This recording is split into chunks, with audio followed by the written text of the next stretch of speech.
Wrapping up, the question and answer portion in the impeachment trial of President Donald Trump is drawing to a close, while Republicans are pushing for the case to end. Deadly outbreak. China releases updated numbers on those affected by the coronavirus. How the White House is getting involved. The church in Germany.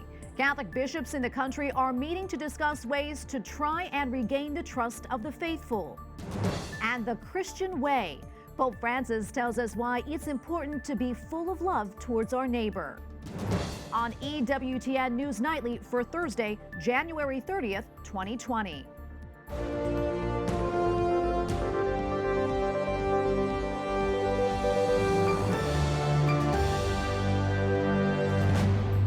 Good evening and thanks for joining us tonight. I'm Tracy Sable. It is the final day of questions from senators in the impeachment trial of President Donald Trump, and it's all leading up to a vote on whether or not to call new witnesses. That decision could send the proceedings into weeks of further action or mark a relatively abrupt ending with an acquittal. Catholic News Agency's Matt Hadra reports now from Capitol Hill. Good evening, Tracy. Speaker Pelosi commented today. She said she hopes that if senators end up tied in their vote on whether or not to call new witnesses, that the vote then would go to Chief Justice John Roberts to break the tie. Pelosi also asserts that unless new witnesses are heard from, that President Trump cannot be acquitted. Well, he will not be acquitted. You cannot be acquitted if you don't have a trial, and you don't have a trial if you don't have witnesses and documentation. Tuesday, House Manager Adam Schiff made the case for the Chief Justice to break a possible tie vote on whether the Senate trial should include new witness testimony and new documents. We are here to tell you we will agree with the Chief Justice's ruling on witnesses, on their materiality, on the application or non-application of privilege. We agree to be bound by the Chief Justice. Democrats challenged their GOP colleagues to allow the trial to continue. They bear the weight of providing 51 votes so that we can move forward with witnesses and documents. But Republican Senator Lindsey Graham maintains no new witnesses are needed. He says the president will be acquitted and predicts it will happen before Tuesday. The president will be acquitted in a bipartisan manner. We're not blocking anybody's witnesses. We're just not going to legitimize the House choosing not to call a witness. And Graham defends the president's actions in asking Ukraine to investigate the Biden's conduct in that country. When Joe Biden, my friend, got up in front of the Ukrainian parliament and said the time for sweetheart deals is over in the energy sector, his son receiving $3 million from Burisma undercut that message, and that will be pursued outside of impeachment.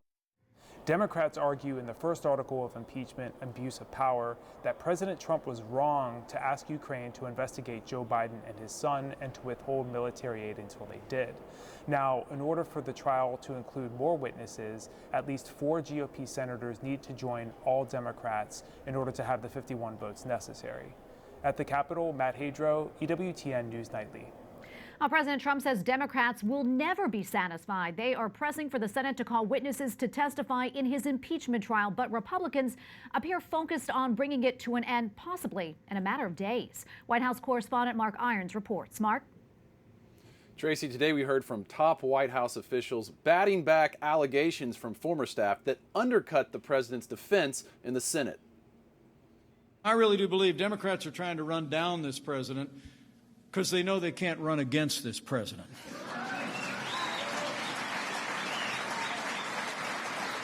I mean, they're trying to impeach this president because they know they can't defeat this president in the fall of 2020.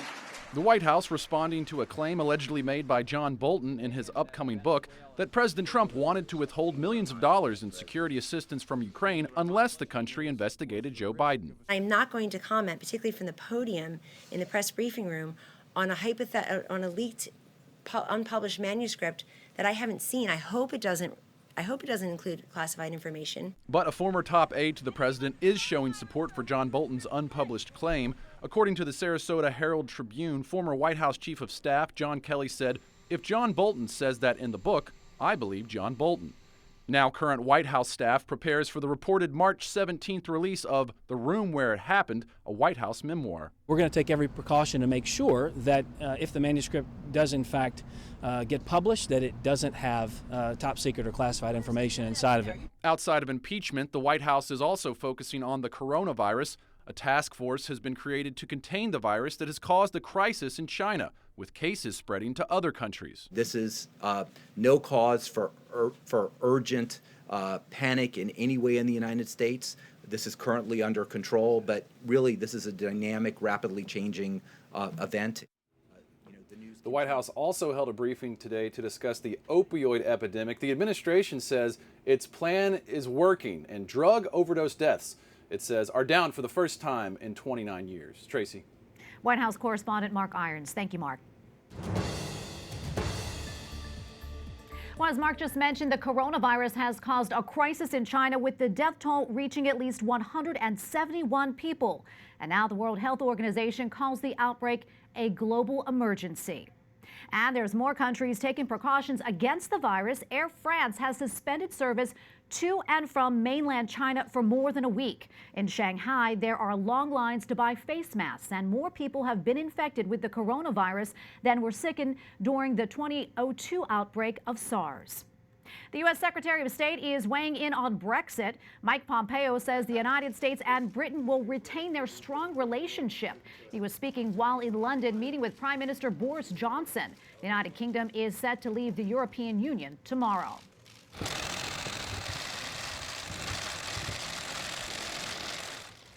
Israeli Prime Minister Benjamin Netanyahu is discussing the U.S. plans for peace in the Middle East with Russian President Vladimir Putin. The two met in Moscow. Netanyahu says the visit reflects the improving ties between the countries.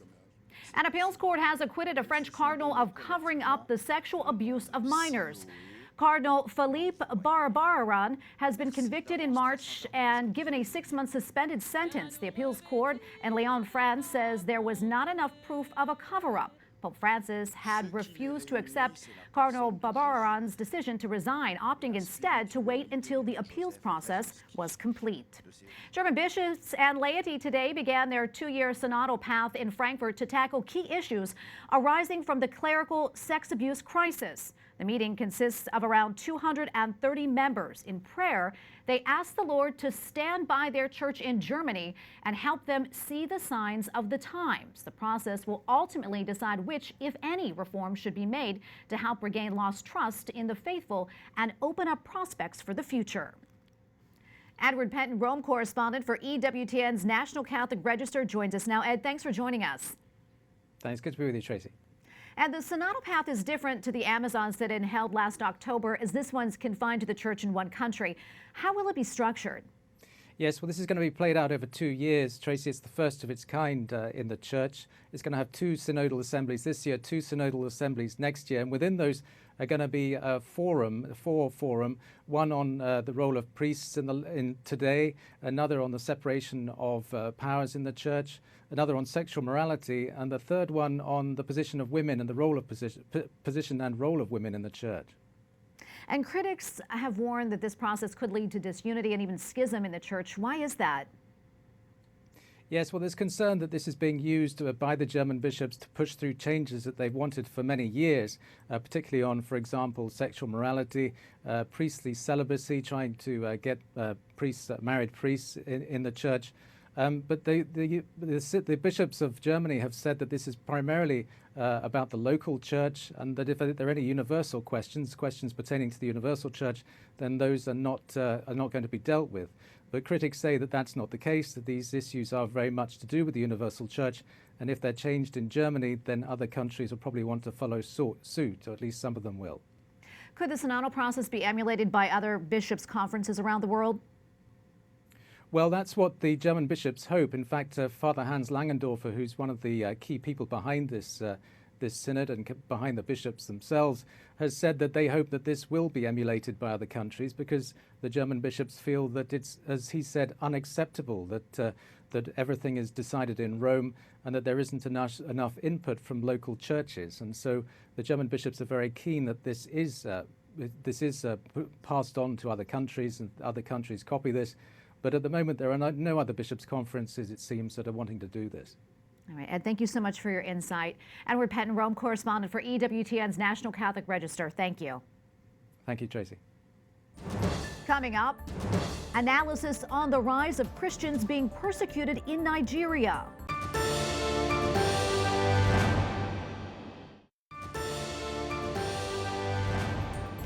Persecution of the faithful is on the rise in Nigeria. Earlier this month, a Christian pastor was beheaded by Islamic extremists after he refused to renounce Christ. Late last year, 11 Christians were executed by ISIS terrorists. One report says between November 2018 and October 2019, more than 1,300 Christians were killed in Nigeria. Joining us now with a look at this troubling situation is Tufik Baklini. He is president of In Defense of Christians. That is a nonprofit and nonpartisan human rights and advocacy organization based in Washington, D.C. Tufik, thank you so much for joining us. We really appreciate it. Thank you for having us, and thank you for talking specifically about Nigeria and what's going on. There's an ongoing genocide in Nigeria, and we don't hear much about it. So thank you for this. Absolutely. Why do you think there has been a rise in violence against Christians in Nigeria? There has been, I mean, it's only because they're Christians. I mean, Christian persecution around the whole world, 80% of persecution is against Christians worldwide. And in Nigeria, it happens that they're not a minority. They're 50% of the country. And they've been persecuted only because they're Christians, for their faith. Is the government in Nigeria doing anything about it? No, almost nothing about it. And that's another problem. We should really work to make sure they're accountable and to have the Christians in the north be protected. Yeah. A report yesterday said the United States might withdraw some of its troops from Africa. Would this proposal affect persecuted Christians in Nigeria? Not really. I mean, we've been bringing forces from all over, including from the Middle East. There's no need to keep a large amount of forces, but the president has been helpful in the Middle East, and we need his help in Nigeria. And we have many ways. We give a lot of aid to Nigeria, and we are in the strongest country in the world. There are ways to work on this. And we will continue the pressure to have the government involved and to stop this ongoing genocide. Tufik, is there anything that people here in the United States can do to help those in Nigeria? Yes, of course. We need to raise awareness. We need our Christians, brothers and sisters' voice to be heard here. What would be great is to get our people here in the United States involved and to call their members of Congress and bring awareness to this genocide that's happening, and to be the voice of the voiceless. Is there any chance the situation over there will improve? It will not improve unless we help and support our brothers and sisters there. As we saw what happened the Christmas Day, the beheading of 10 Nigerians only because they're Christians, and they shot the 11th person. So it's a copycat of how the Coptics were killed the same. So Boko Haram means Western education is not allowed. That's what it means. So, and the reason those 10 were beheaded, it was because the Baghdadi was killed in Syria. So basically, they count the Christians as Westerners. And when the US moves to kill the terrorists and move on the Islamic State and otherwise, the Christians are paying the price in other areas. Well, Tufik, thank you for coming on and sharing your insight. We will continue to pray for them in Nigeria. Thank you again. Thank you. Up next, a professional football team defends advice it gave to the Archdiocese of New Orleans. And Pope Francis tells us why it's so important to be kind to others.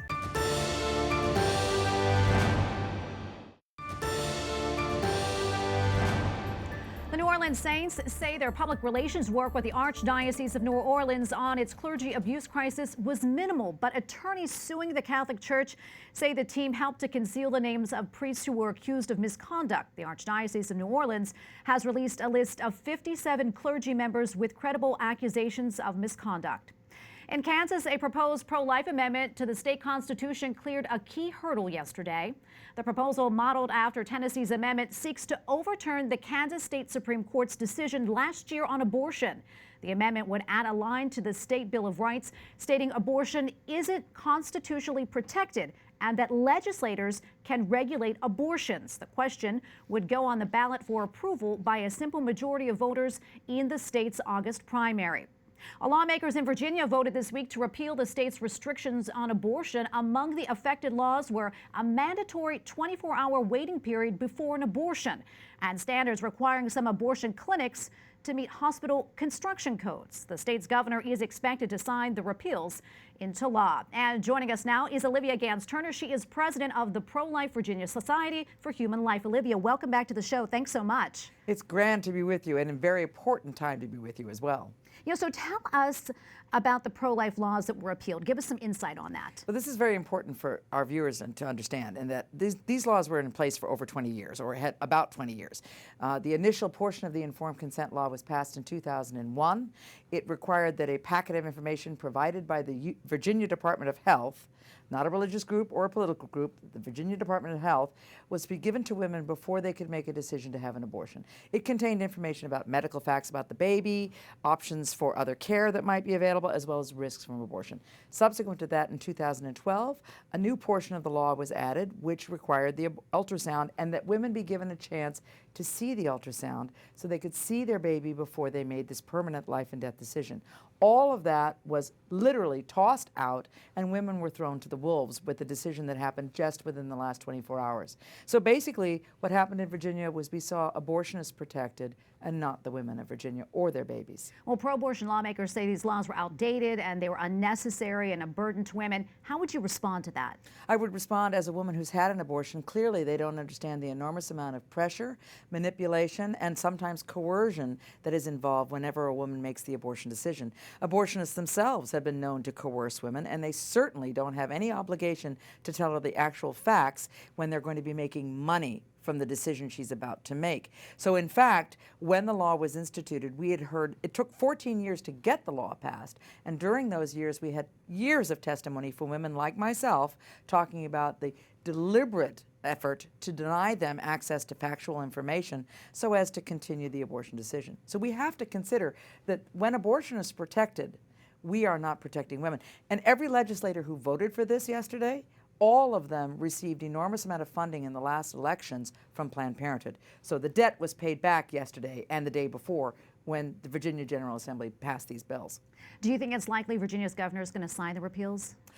Tragically, I do not. Tragically, I do believe he will sign them. He's sitting at his desk with a pen in hand waiting to sign them because while he was in the Virginia General Assembly as a senator, he made it absolutely clear that he was radically in favor of abortion for any reason whatsoever with no protections whatsoever, and he clearly has maintained that both as lieutenant governor and now as governor. His statements last year where he acknowledged that he thought it was legitimate to kill a baby who might survive an abortion make it evidently clear that he has not changed his position, and he will, with the pro-abortion leadership of the General Assembly, continue in that track. So the proof of the pudding is elections have consequences. And if you or your family members did not vote this last year, this is the result of what happens when we don't vote as Christians. Yeah. Olivia, what do you think it would do, what it would take to put the pro-life measures back in place? Exactly what I just said. Elections. We need to replace the majority back to a pro-life majority. It will take a long time. 2012 are the next statewide elections. It's also the year we'll have a chance to hopefully elect a pro-life governor. So you have to have a majority in both the House and the Senate again, and you need a pro-life governor in place to sign things into law. And I just want to remind everybody listening, if you're an EWTN watcher and you're a Virginian, please come and join us on February 13th at the Capitol in Richmond.